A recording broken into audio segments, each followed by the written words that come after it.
രാഹുൽ മാങ്കൂട്ടത്തിനെതിരായ നടപടി കോൺഗ്രസ് സസ്പെൻഷനിൽ ഒതുക്കിയത് എന്തിനാണ്? നേതൃത്വം പറയും പോലെ ലൈംഗിക ആരോപണത്തിൽ MLA സ്ഥാനം രാജിവെക്കുക എന്ന മുൻ കീഴ്വഴക്കമില്ല എന്നത് തന്നെയാണോ കാരണം? അല്ല എന്നാണ് അതിൻ്റെ വാസ്തവം.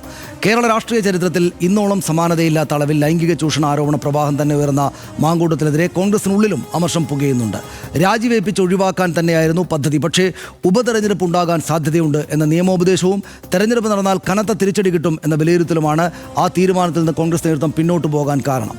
വിശദമായി നോക്കാം. ആദ്യം ആർഡിഎക്സ് റാപ്പ്. കുന്നുകൂടി ആരോപണങ്ങൾ, എന്തു നടപടിയെടുക്കണമെന്ന കൂടിയാലോചനകൾ.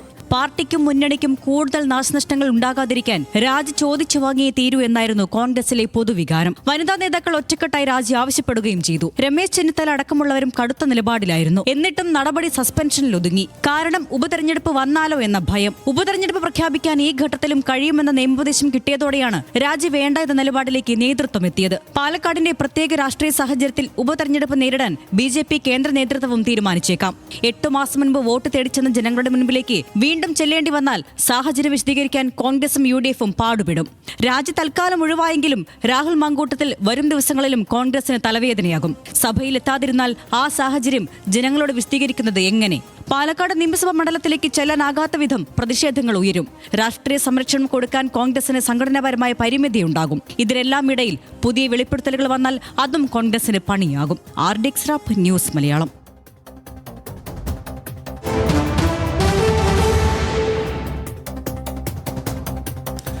ഇനിയുണ്ടാകുന്ന പ്രശ്നങ്ങൾ നമുക്ക് ഡാറ്റാ ഷീറ്റിൽ പരിശോധിക്കാം. സഭയിൽ ഉണ്ടാകുമോ രാഹുൽ എന്നതാണ് ഏറ്റവും പ്രധാനപ്പെട്ട ചോദ്യം. സെപ്റ്റംബർ 15 തുടങ്ങുന്ന സഭാ സമ്മേളനത്തിൽ രാഹുലിന് കോൺഗ്രസ് നിരയിൽ ഇരിക്കാനാകില്ല എന്ന് നമുക്ക് ഇതിനകം തന്നെ അറിയാം. നിയമസഭാ സമ്മേളനത്തിൽ പങ്കെടുക്കാതിരിക്കാൻ സാധ്യതയുണ്ട്. അവധിയിൽ പ്രവേശിക്കാനും സാധ്യതയുണ്ട്. അവധിയിൽ പ്രവേശിക്കാൻ കോൺഗ്രസ് ആവശ്യപ്പെട്ടിട്ടുണ്ട്. രാഹുൽ മാങ്കൂട്ടത്തിൻ്റെ രാജി ആവശ്യപ്പെടാഞ്ഞത് ഉപതെരഞ്ഞെടുപ്പ് ഭീതിയിലാണ് എന്ന് നമുക്കറിയാം. ഉപതെരഞ്ഞെടുപ്പ് നടന്നാൽ കടുത്ത തിരിച്ചടി കിട്ടുമോ എന്ന് കോൺഗ്രസിന് ആശങ്കയുണ്ട് എന്ന് നമ്മൾ കാണുന്നു. ഉപതെരഞ്ഞെടുപ്പ് സാധ്യത തള്ളിക്കളയാനാകില്ല എന്ന് കോൺഗ്രസിന് നിയമോപദേശം കിട്ടിയിട്ടുണ്ട്. അതാണ് അതിലെ കാര്യം. പാലക്കാടിൻ്റെ രാഷ്ട്രീയ സാഹചര്യത്തിൽ BJP തെരഞ്ഞെടുപ്പ് ആവശ്യപ്പെട്ടേക്കാം. അവർക്ക് അവിടെ ഒരു മുൻതൂക്കമുള്ളതാണ് ഇത് കഴിഞ്ഞാൽ. അതുകൊണ്ട് ആവശ്യപ്പെട്ടേക്കാം എന്ന് കാണുന്നു. ഉപതെരഞ്ഞെടുപ്പ് കോൺഗ്രസിൻ്റെ തദ്ദേശ നിയമസഭാ തെരഞ്ഞെടുപ്പ് ഒരുക്കങ്ങളെ ബാധിക്കും എന്നാണ് നമ്മൾ വിചാരിക്കുന്നത്, അവരും വിചാരിക്കുന്നത്. പീരുമേട്ടിലും ഉപതെരഞ്ഞെടുപ്പ് നടക്കും. LDF സ്വാധീനമുള്ള മണ്ഡലമാണ് എന്നത് അവിടെ ഒരു വെല്ലുവിളിയായിട്ടുണ്ട്. അപ്പോഴാണ് ഈ പാലക്കാട്ടെ ടെൻഷൻ കൂടെ അവർക്ക് ഏറ്റെടുക്കേണ്ടതായിട്ട് വരിക. രാഹുൽ ഒരു തീരാ തലവേദനയാണ്. കോൺഗ്രസ് കൊടുക്കും തീരാത്ത തലവേദനയുമായി രാഹുൽ മാങ്കൂട്ടത്തിൽ എന്ന നേരത്തെ അവരുടെ യുവ പ്രധാനപ്പെട്ട നേതാവ് മാറിയിരിക്കുന്നു. രാജിവെപ്പിച്ചാൽ ജനങ്ങൾക്ക് മുന്നിൽ വീണ്ടും വോട്ട് ചോദിക്കാൻ കോൺഗ്രസ് വിയർക്കും എന്നതാണ് ഏറ്റവും പ്രധാനപ്പെട്ട പ്രശ്നം. രാഹുൽ മാങ്കൂട്ടത്തിൽ MLA ആയി തുടരുന്നതും കോൺഗ്രസിന് തലവേദനയാണ്. തുടരാനാണ് പറഞ്ഞിരിക്കുന്നതെങ്കിലും തുടരുന്നതും തലവേദനയാണ്. നമ്മൾ കാണണം, പാർട്ടി പരിപാടികളിലടക്കം ഒഴിവാക്കും. ഫലത്തിൽ മണ്ഡലത്തിന് MLA ഇല്ലാതാകും എന്നതായിരിക്കും സാഹചര്യം. വരുന്ന നിയമസഭാ തെരഞ്ഞെടുപ്പിൽ രാഹുൽ മാങ്കൂട്ടത്തിന് സീറ്റ് നൽകില്ല എന്ന് ഏതാണ്ട് ഇപ്പോൾ ഉറപ്പാണ്. ഇനി വല്ലതും മാറ്റം വന്നാലേ ഉള്ളൂ. വരുന്ന നിയമസഭാ തെരഞ്ഞെടുപ്പിൽ രാഹുലിന് സീറ്റ് ഉണ്ടാകില്ല. ഒഴിവാക്കി നിർത്താൻ സംസ്ഥാന നേതൃത്വത്തിൽ ധാരണയായിട്ടുണ്ട്. ഹൈക്കമാൻഡ് നിശ്ചയമായിട്ടും അതിന് അനുമതി നൽകുക തന്നെയാണ് ചെയ്യുക. അടുപ്പിക്കാനാകില്ല അയാളെ എന്ന്. M. വിൻസെൻ്റ്, എൽദോസ് കുന്നപ്പള്ളി, M. മുകേഷ് എന്നിവർക്കെതിരെയും കേസുണ്ട്. രാഹുലിനൊപ്പം MLA-മാർ ആരോപണ വിധേയരായിരിക്കുന്ന ഇവരാണ്. 3 MLA-മാരുടെയും കേസുകളിൽ വിചാരണ തുടങ്ങിയിട്ടില്ല എന്നതാണ് നമ്മൾ കാണുന്ന സാഹചര്യം. വിൻസെൻ്റ് തുടങ്ങിയത് കോൺഗ്രസിൻ്റെ കോവളം MLA M. വിൻസെൻ്റിനെതിരായിട്ടും ഒരു ബലാത്സംഗ കേസ് M. വിൻസെൻ്റിനെതിരെ ഉണ്ട്. അപമര്യാദയായി പെരുമാറിയെന്ന് ബലരാമപുരം സ്വദേശിനി പറഞ്ഞു. അവർ പരാതിക്കാരി ആത്മഹത്യാശ്രമം നടത്തിയിരുന്നു. M. വിൻസെൻ്റിനെതിരെ പരാതി നൽകിയത് വീട്ടമ്മയുടെ ഭർത്താവാണ്. അദ്ദേഹത്തിൻ്റെ പരാതിയാണ് നിലനിൽക്കുന്നത്. 2017 ജൂലൈ 23 MLA അറസ്റ്റിലായി. നെയ്യാറ്റിൻകര കോടതി 14 ദിവസത്തേക്ക് റിമാൻഡ് ചെയ്തു. അന്ന് മാത്രവുമല്ല, അറസ്റ്റിന് പിന്നാലെ M. വിൻസെൻ്റിനെ KPCC സസ്പെൻഡ് ചെയ്യുകയും ചെയ്തിരുന്നു. 1 മാസത്തോളം ജയിലിൽ കിടന്നു എന്നാണ് എൻ്റെ ഓർമ്മ. 2018 മെയ്യിൽ 1000 പേജുള്ള കുറ്റപത്രം കോടതിയിൽ സമർപ്പിച്ചിട്ടുണ്ട്. വിചാരണ തുടങ്ങിയിട്ടില്ല. കോൺഗ്രസിൻ്റെ തന്നെ ഒരു നേതാവാണ്, MLA ആണ്. കോൺഗ്രസ് MLA എൽദോസ് കുന്നപ്പള്ളി വിവാഹ വാഗ്ദാനം നൽകി പീഡിപ്പിച്ചെന്ന് എൽദോസ് കുന്നപ്പള്ളിക്കെതിരെ ഒരു കേസുണ്ട്. വധശ്രമമുണ്ട് അദ്ദേഹത്തിനെതിരെ. തൃക്കാക്കരയിലെയും കുന്നത്തുനാട്ടിലെയും വീട്ടിൽ വെച്ച് ബലാത്സംഗം ചെയ്തെന്നാണ് ആ പരാതിക്കാരിയുടെ പരാതിയുള്ളത്. കേസിൽ MLA ഒളിവിൽ പോയി. 2024 മെയ്യിൽ നെയ്യാറ്റിൻകര കോടതിയിൽ കുറ്റപത്രം വന്നു ഇയാൾക്കെതിരെ, അദ്ദേഹത്തിനെതിരെ. ബലാത്സംഗം, വധശ്രമം ഉൾപ്പെടെ വകുപ്പുകൾ. കേസിൽ വിചാരണ തുടങ്ങിയിട്ടില്ല എന്നതാണ് ഇപ്പോഴത്തെ സാഹചര്യം. മുകേഷ് കുടുങ്ങിയ കേസ് ഇങ്ങനെയാണ്. M. മുകേഷ് MLA കുടുങ്ങിയത് എക്സ്ട്രാ വേഷങ്ങൾ ചെയ്യുന്ന നടി നൽകിയ പരാതിയിലാണ് എന്ന് നമുക്കറിയാം. സിനിമയിൽ അവസരവും താരസംഘടനയിൽ അംഗത്വവും വാഗ്ദാനം ചെയ്ത് പീഡിപ്പിച്ചു എന്നായിരുന്നു അവരുടെ പരാതി. MLA-ക്കെതിരെ ബലാത്സംഗത്തിന് കൊച്ചി മരട് പോലീസ് കേസെടുത്തിട്ടുണ്ട്. കുറ്റക്കാരൻ എന്ന വിധി വരും വരെ മുകേഷ് MLA സ്ഥാനം ഒഴിയേണ്ട എന്ന നിലപാടാണ് CPIM സ്വീകരിച്ചത്.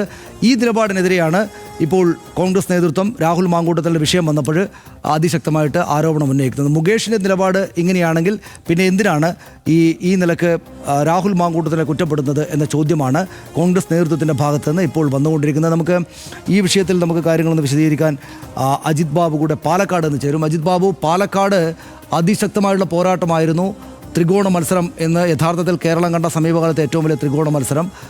വിജയിക്കുമോ എന്ന് ഭയമുള്ള ആളുകൾ കോൺഗ്രസിൻ്റെ ഭാഗത്ത് തന്നെ ഉണ്ടായിരുന്നു. വിജയിച്ചേക്കാം എന്ന പ്രതീക്ഷ BJPക്കും CPMനും ഉണ്ടായിരുന്നു, നമ്മളത് കണ്ടതാണ്.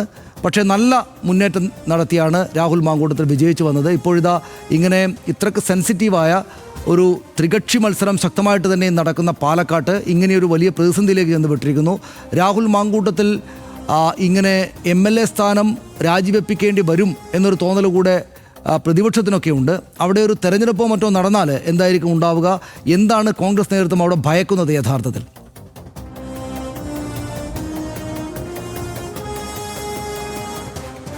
സനീഷ്, ഏറ്റവും പ്രധാനമായി 3 കാര്യങ്ങളാണ് ഇതിലുള്ളത്. അതൊന്നാമത് സനീഷ് സൂചിപ്പിച്ചതുപോലെ ഈ പാലക്കാട്ടെ കോൺഗ്രസിന്റെ നേതൃത്വവുമായി ബന്ധപ്പെട്ടാണ്. അതായത് ഈ ഇത്തരത്തിൽ ഉപതെരഞ്ഞെടുപ്പ് നടക്കുന്ന ഘട്ടത്തിൽ തങ്കപ്പൻ, DCCയുടെ പ്രസിഡന്റ് ആയിട്ടിരുന്ന തങ്കപ്പൻ ഉൾപ്പെടെ VK ശ്രീകണ്ഠൻ MP ഉൾപ്പെടെ രാഹുലിനെ സ്ഥാനാർത്ഥിയാക്കുന്നത് ശരിയായ സമീപനമല്ല എന്നുള്ള നിലപാട് സ്വീകരിച്ചിരുന്നു. മാത്രമല്ല നേതൃത്വത്തോട് ആ കാര്യങ്ങൾ അറിയിച്ചിരുന്നു.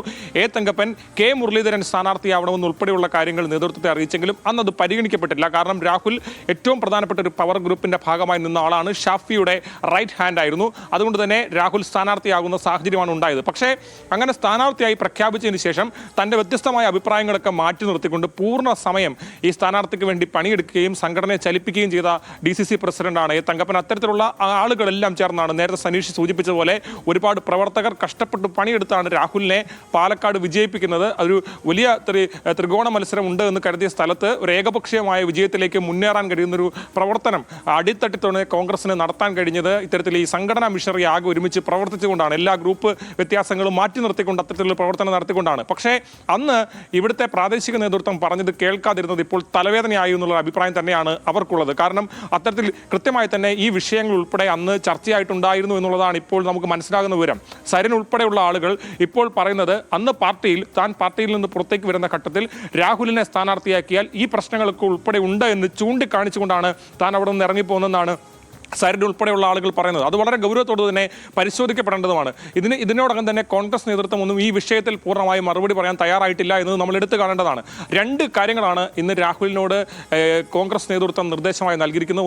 ഒന്ന് നമ്മൾ വിശദമായി തന്നെ ഈ ദിവസത്തിൽ പരിശോധിച്ചു. അത് നിയമസഭാ സമ്മേളനത്തിൽ പങ്കെടുക്കരുത് എന്നുള്ള നിർദ്ദേശമാണ്. രണ്ടാമത്തേതും വളരെ പ്രധാനപ്പെട്ടതാണ്. പാലക്കാട്ടേക്ക് ഉടനെ പോകാൻ കഴിയുന്ന സാഹചര്യമില്ല, അതുകൊണ്ട് പാലക്കാട്ടേക്ക് പോകുന്നത് നീട്ടിവെക്കണമെന്നുള്ളതാണ്. ഒരു MLAക്ക് സ്വന്തം മണ്ഡലത്തിലേക്ക് വരാൻ കഴിയാത്ത പശ്ചാത്തലം എന്ന് പറയുന്നത് അത് വളരെ ഗൗരവമുള്ളതാണ്. മാത്രമല്ല സമീപകാലത്ത് കേരളത്തിൽ അങ്ങനെ ഒരു സാഹചര്യം ഉണ്ടായിട്ടുണ്ടോ എന്ന് തന്നെ സംശയമാണ്. അങ്ങനെ MLAക്ക് വന്നാൽ പാലക്കാട് ഇതുവരെ കണ്ടതിൽ വെച്ച് ഏറ്റവും വലിയ സമരത്തിലേക്കായിരിക്കും കാര്യങ്ങൾ പോകുക എന്ന കാര്യത്തിൽ സംശയമില്ല. കോൺഗ്രസും BJPയും ഇതിനോടകം തന്നെ വലിയ തരത്തിലുള്ള പ്രതിഷേധങ്ങൾ നടത്തിക്കഴിഞ്ഞു. ഇത്തരത്തിൽ CPMും BJPയും ഉൾപ്പെടെ വലിയ തരത്തിലുള്ള സമരങ്ങൾ ഇതിനോടകം തന്നെ നടത്തിക്കഴിഞ്ഞു. ആ സമരങ്ങൾ ഓരോ ദിവസവും നമ്മൾ കണ്ടുകൊണ്ടിരിക്കുകയാണ്. ഇന്ന് മാത്രം ഏതാണ്ട് 4 സമരങ്ങൾ നടന്നു. അതേപോലെ കഴിഞ്ഞ ദിവസങ്ങൾ നടന്നു. എല്ലാ ദിവസങ്ങളിലും സമരങ്ങൾ ആവർത്തിക്കപ്പെടുകയാണ്. അപ്പോൾ രാഹുൽ എത്തിക്കഴിഞ്ഞാൽ ഈ സമരത്തിൻ്റെ തീഷ്ണത കൂടുമെന്ന് മാത്രമല്ല അതൊരു ലൈവ് വിഷയമാക്കി നിർത്താൻ BJPക്കും CPMനും കഴിയുമെന്നുള്ളതാണ് കോൺഗ്രസ് ക്യാമ്പുകൾ വിലയിരുത്തുന്നത്. അതുകൊണ്ട് തന്നെയാണ് ഇപ്പോൾ തൽക്കാലം മണ്ഡലത്തിലേക്ക് പോകണ്ട എന്നുള്ള നിർദ്ദേശം രാഹുലിന് നൽകിയിരിക്കുന്നത്. അതാണ് ഒന്നാമത്തെ കാര്യം. രണ്ടാമത്തെ കാര്യം വളരെ പ്രധാനപ്പെട്ടതാണ്. എന്തുകൊണ്ടാണ് കോൺഗ്രസ് ഇപ്പോൾ ഇത്തരമൊരു നടപടിയിൽ ഈ കാര്യങ്ങളെ ഒതുക്കി എന്നുള്ളതാണ്. അതിന് നേരത്തെ തന്നെ സൂചിപ്പിച്ചതുപോലെ തന്നെ ഈ മണ്ഡലത്തിൻ്റെ പ്രത്യേകതയാണ് അതിലേറ്റവും പ്രധാനപ്പെട്ട ഘടകം. പ്രത്യേകിച്ച് പാലക്കാട് കേരളത്തിൽ BJP അവരുടെ നമ്പർ 1 മണ്ഡലമായി കൽപ്പിക്കുന്ന മണ്ഡലമാണ്. ആ മണ്ഡലത്തിൽ ഇത്തരത്തിലൊരു മത്സരം വന്നാൽ ആ സാധ്യത മാക്സിമം ഉപയോഗിക്കാനാണ് BJP ക്യാമ്പുകൾ തീരുമാനിച്ചിരിക്കുന്നത്.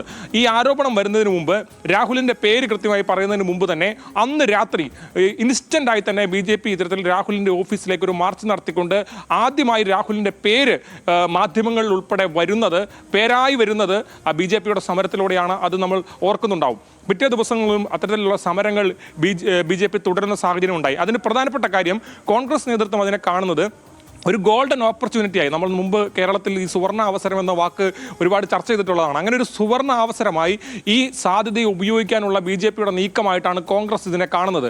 അതുകൊണ്ട് തന്നെ BJP ക്യാമ്പുകളുടെ ആക്റ്റീവായിട്ടുള്ള പ്രതികരണവും ഈ സമരങ്ങളും എല്ലാം കാണുമ്പോൾ രാഹുൽ രാജിവെച്ചാൽ ഒരു തിരഞ്ഞെടുപ്പ് ഉണ്ടാകാനുള്ള സാധ്യതയിലേക്ക് കാര്യങ്ങൾ പോകുമോ എന്നുള്ള ആശങ്ക കോൺഗ്രസ് നേതൃത്വത്തിനുണ്ട്. അതുകൊണ്ട് തന്നെയാണ് ഈ കാര്യത്തിൽ ഒരു റിസ്ക് എടുത്ത് ഇത്തരത്തിൽ ഇപ്പോൾ ആകെ ഉണ്ടായിരിക്കുന്ന ഈ പോസിറ്റീവായിട്ടുള്ള ഔട്ട്പുട്ട് ആകെ തകർക്കണ്ട എന്നുള്ളൊരു സമീപനത്തിലേക്ക് കോൺഗ്രസ് എത്തിയിരിക്കുന്നത്. കാരണം കഴിഞ്ഞ തിരഞ്ഞെടുപ്പുകളുടെ റിസൾട്ടൊക്കെ കോൺഗ്രസിന് ആശ്വാസം നൽകുന്നതാണ്. മാത്രമല്ല ഒരു തരത്തിൽ പറയുകയാണെങ്കിൽ വലിയ തരത്തിൽ ആവേശം ഉണ്ടായി നിൽക്കുന്ന സമയത്താണ് ഈ ഉപതെരഞ്ഞെടുപ്പിനെ ഇനി നേരിട്ടാൽ മുമ്പുണ്ടായിരുന്ന എല്ലാ എനർജിയും നഷ്ടപ്പെടുമെന്ന് മാത്രമല്ല അതൊരു വലിയ തിരിച്ചടിക്ക് കാരണമാകും എന്നുള്ളത് കൂടി കണക്കിലെടുത്തുകൊണ്ടാണ് ഇത്തരത്തിൽ ഈ ഉപതെരഞ്ഞെടുപ്പിലേക്ക് കാര്യങ്ങൾ കൊണ്ടുപോകാതിരിക്കാനുള്ള ശ്രമം കോൺഗ്രസിന്റെ ഭാഗത്തു നിന്നുണ്ടാകുന്നത്. അതിലൊരു കാര്യമുള്ളത്, കഴിഞ്ഞ തിരഞ്ഞെടുപ്പുകളിലൊക്കെ കോൺഗ്രസിന്റെ അജണ്ടകൾ സർക്കാരിനെതിരായിട്ടുള്ള ചർച്ച, കേന്ദ്ര സർക്കാരിനെതിരായിട്ടുള്ള ചർച്ചയൊക്കെയാണ് തെരഞ്ഞെടുപ്പുകളിൽ വർക്കായിരുന്നെങ്കിൽ ഇനി പാലക്കാട് ഒരു ഉപതെരഞ്ഞെടുപ്പ് നടന്നാൽ കോൺഗ്രസ് തന്നെ ശ്രമിച്ചാൽ പോലും ഈ കാര്യങ്ങൾ ചർച്ചയിലേക്ക് കൊണ്ടുവരാൻ കഴിയില്ല. അവിടെ പ്രധാന ചർച്ച രാഹുൽ വിഷയമായിരിക്കും എന്നുള്ള കാര്യത്തിൽ സംശയമില്ല എന്നുള്ളത് തന്നെയാണ് കോൺഗ്രസിന്റെ വിലയിരുത്തൽ. അതുകൊണ്ട് തന്നെയാണ് ഏറ്റവും വലിയ പ്രധാനപ്പെട്ട കാര്യം അതാണ്. അതായത് മറ്റെല്ലാ രാഷ്ട്രീയ വിഷയങ്ങളെയും അപ്രസക്തമാക്കിയിട്ട് കേന്ദ്ര സർക്കാരിനെതിരായിട്ടുള്ള പ്രശ്നങ്ങളെയും കേരള സർക്കാരിനെതിരായിട്ടുള്ള ആരോപണങ്ങളെയും ഒക്കെ അപ്രസക്തമാക്കിയിട്ട് ഈ വിഷയം തന്നെ ഏറ്റവും പ്രധാനപ്പെട്ടതായിട്ട് വരും എന്നതാണ് അതിൽ ഏറ്റവും പ്രധാനപ്പെട്ട കാര്യം. അജിത്ത്, ഞാൻ ഒരിക്കൽ കൂടെ വരാം. ഈ ഏറ്റവും പ്രധാനപ്പെട്ട സംഗതികളിൽ ഒന്ന് ഇതുമായി ബന്ധപ്പെട്ട് നമ്മൾ കഴിഞ്ഞ ദിവസങ്ങളിലൊക്കെ കാണുന്നത്, ഈ കോൺഗ്രസ് ഉയർത്തുന്ന ഏറ്റവും പ്രധാനപ്പെട്ട വാദം നിയമപരമായിട്ട് ഒരു പരാതിയും ഈ രാഹുൽ മാങ്കൂട്ടത്തിനെതിരെ ഇല്ലല്ലോ എന്നതാണ്. എന്നിട്ടും ഞങ്ങൾ നടപടിയെടുത്തില്ലേ, ഞങ്ങളുടെ ധാർമ്മികത നിങ്ങൾ മനസ്സിലാക്കൂ, ഞങ്ങളുടെ ധാർമ്മിക ബോധം നിങ്ങൾ മനസ്സിലാക്കൂ, കോൺഗ്രസ് പാർട്ടി ജയ് എന്നാണ് നേതൃത്വമാകെ തന്നെയും പറയുന്നത്.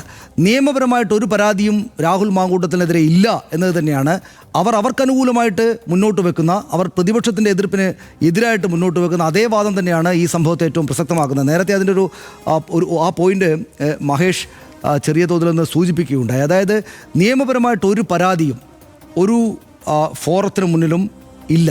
രാഹുൽ മാങ്കൂട്ടത്തിൻ്റെ പേരെടുത്ത് പറഞ്ഞിട്ട് ആരും ഒരു പരാതിയും ഉന്നയിച്ചിട്ടില്ല. ഈ സംഭവങ്ങൾക്ക് കാരണമായിട്ടുള്ള യുവനടി റിനി വന്ന് പറഞ്ഞപ്പോൾ പോലും രാഹുൽ മാങ്കൂട്ടത്തിൽ എന്ന പേര് പറഞ്ഞിട്ടേ ഇല്ല, ഒരു പരാതിയുമില്ല. അപ്പോൾ നമ്മൾ ആലോചിക്കേണ്ടുന്ന ഒരു കാര്യം, പരാതിയും കേസ് നടപടികളും കോടതിയിലും നീതിന്യായ സംവിധാനങ്ങൾക്ക് മുന്നിലുള്ള 2 MLA-മാർ കോൺഗ്രസിന് UDF-നുണ്ട്. നമ്മൾ നേരത്തെ സൂചിപ്പിച്ചു, ചൂണ്ടിക്കാണിച്ചു, വിൻസെൻ്റ് MLA-യും എൽദോസ് കുന്നപ്പള്ളി MLA-യും.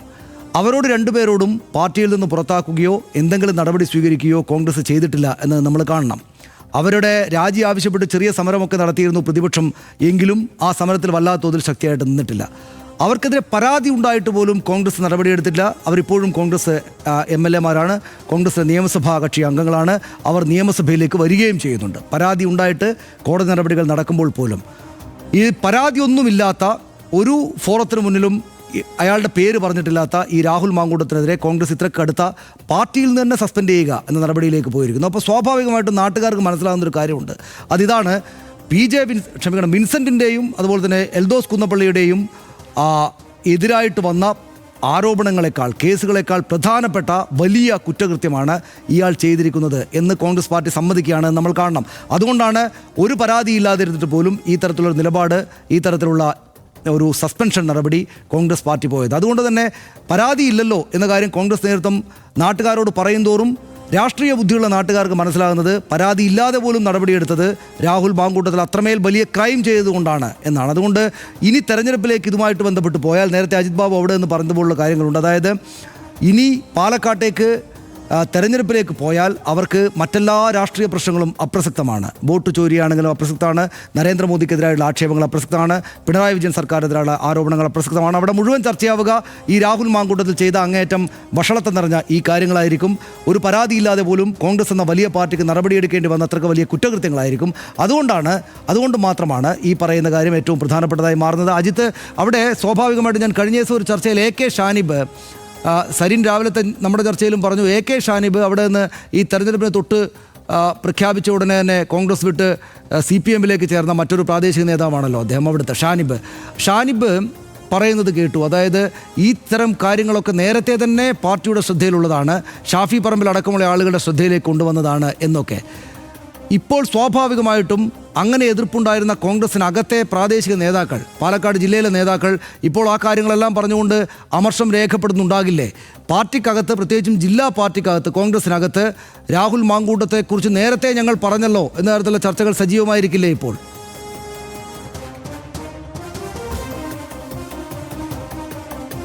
തീർച്ചയായിട്ടും സനീഷ്, അത് പൂർണ്ണമായും ശരിയാണ്. അതായത് ഷാനിബ് മാത്രമല്ല സരിനും സമാനമായ കാര്യം തന്നെയാണ് പറഞ്ഞിരിക്കുന്നത്. അതായത് കോൺഗ്രസിൻ്റെ അകത്ത് ഈ വിഷയം, രാഹുലിനെതിരായിട്ടുള്ള വിഷയം തങ്ങൾ ഉന്നയിച്ചതാണ്. പ്രത്യേകിച്ച് ഷാഫിക്ക് ഇതുമായി ബന്ധപ്പെട്ട് പരാതികൾ ലഭിച്ചിരുന്നു. ഷാഫി ആ പ്രശ്നങ്ങളെ അഡ്രസ്സ് ചെയ്യാൻ തയ്യാറായില്ല എന്നുൾപ്പെടെയുള്ള കാര്യങ്ങളാണ് പറഞ്ഞത്. സ്വാഭാവികമായും കോൺഗ്രസ് നേതൃത്വമാണ് അതിന് മറുപടി പറയേണ്ടത്. ഗൗരവമായ ആരോപണങ്ങളാണ്. പക്ഷേ ആ ആരോപണങ്ങൾക്ക് ഒരു മറുപടി പറയാൻ ഇതുവരെ നേതൃത്വം തയ്യാറായിട്ടില്ല എന്നുള്ളതാണ് നമ്മൾ എടുത്തു കാണേണ്ടത്. ഏതെങ്കിലും ഒരു വിഷയം വരുമ്പോൾ അതിനോട് കോൺഗ്രസ് പ്രതികരിക്കാതിരിക്കുന്നത്, കോൺഗ്രസിനെതിരെ ഗുരുതരമായ ഒരു ആരോപണങ്ങൾ ഉണ്ടായിട്ട് അതിനോട് പ്രതികരിക്കാതിരിക്കുന്നത്, പൂർണ്ണമായും അത് വിശദീകരിക്കാത്തത് എന്തുകൊണ്ടാണെന്നുള്ള ചോദ്യം ഇവിടെ പ്രസക്തമാണ്. ഇവിടുത്തെ ജില്ലാ നേതൃത്വം അടക്കമുള്ള കാര്യങ്ങൾ അവരിതിൽ പൂർണ്ണമായും നിസ്സഹായരാണ്. ഒന്നും പറയാനില്ല. എന്തെങ്കിലും പറയാനുണ്ടെങ്കിൽ അത് സംസ്ഥാന നേതൃത്വം പറയുമെന്നുള്ള നിലപാടാണ് സ്വീകരിക്കുന്നത്. കോൺഗ്രസിൻ്റെ ജില്ലയിലെ സാഹചര്യവും വളരെ മോശമാണ്. നേരത്തെ ഒരുപാട് വിഭാഗീയ പ്രശ്നങ്ങൾ ഉണ്ടായിരുന്ന ജില്ലയാണ്. ആ വിഭാഗീയ പ്രശ്നങ്ങളൊക്കെ പരിഹരിച്ച് ഞാൻ നേരത്തെ സൂചിപ്പിച്ചതുപോലെ ഈ തെരഞ്ഞെടുപ്പ് ഉപതെരഞ്ഞെടുപ്പുമായി ബന്ധപ്പെട്ട് ഒരു എണ്ണയിട്ട മിഷനറി പോലെ ഒരുമിച്ച് പ്രവർത്തിച്ച സംഘടനാ സംവിധാനമാണ്. അത്തരത്തിലുള്ള ഒരു സംഘടനാ സംവിധാനത്തിലൂടെ പ്രവർത്തിച്ച കോൺഗ്രസ് ഇപ്പോൾ വലിയ പ്രതിസന്ധിയിലായിരിക്കുന്നത്.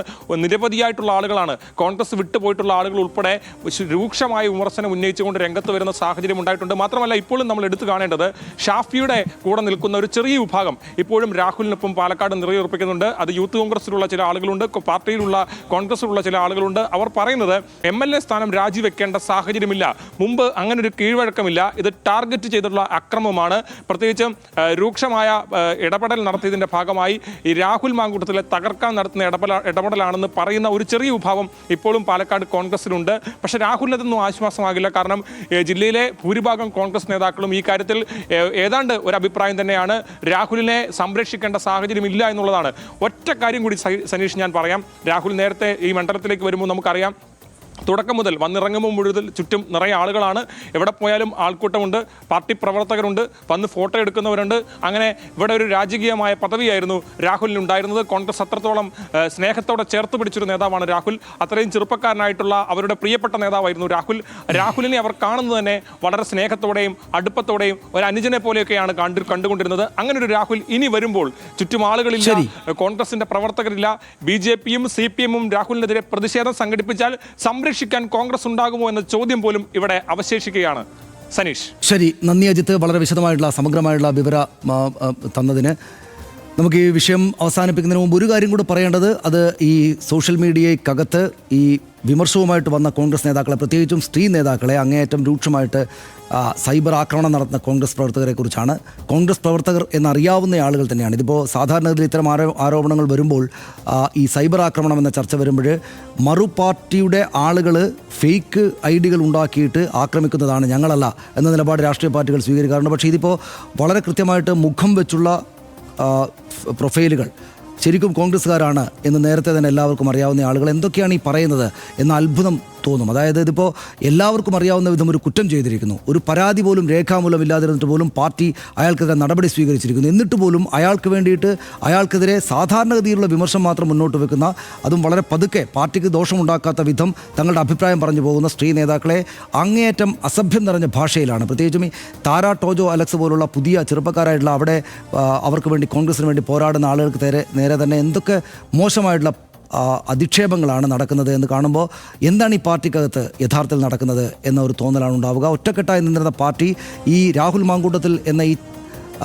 ഈ ചങ്ങാതി വന്നുണ്ടാക്കിയ ഈ വലിയ കുഴപ്പം കൊണ്ട് ഈ പാർട്ടി ആകെപ്പാടെ തന്നെയും ശിഥിലമായി പോവുകയാണോ എന്ന തോന്നൽ തന്നെയാണ് പാർട്ടിയെ സ്നേഹിക്കുന്ന ആളുകൾ ഉണ്ടാവുക. പ്രത്യേകിച്ചും കോൺഗ്രസ് പാർട്ടിയെ സ്നേഹിക്കുന്ന 10 വർഷത്തോളമായിട്ട് പ്രതിപക്ഷത്തിരിക്കുകയാണ്, ഇവിടെയും ദേശീയ തലത്തിലും. അപ്പോഴും ഈ കോൺഗ്രസ് പാർട്ടിക്ക് വേണ്ടിയിട്ട് ശക്തമായിട്ട് പോരാടുന്ന, തിരിച്ചടികൾക്കിടയിലും അവർക്ക് വേണ്ടി പോരാടുന്ന കോൺഗ്രസിൻ്റെ അങ്ങേയറ്റം ഹൃദയത്തിൻ്റെ ഏറ്റവും ആഴത്തിൽ വെച്ച് കോൺഗ്രസിനെ സ്നേഹിക്കുന്ന മനുഷ്യർക്ക് അങ്ങേയറ്റം ദുഃഖകരമായ കാര്യം ഉണ്ടാവുക.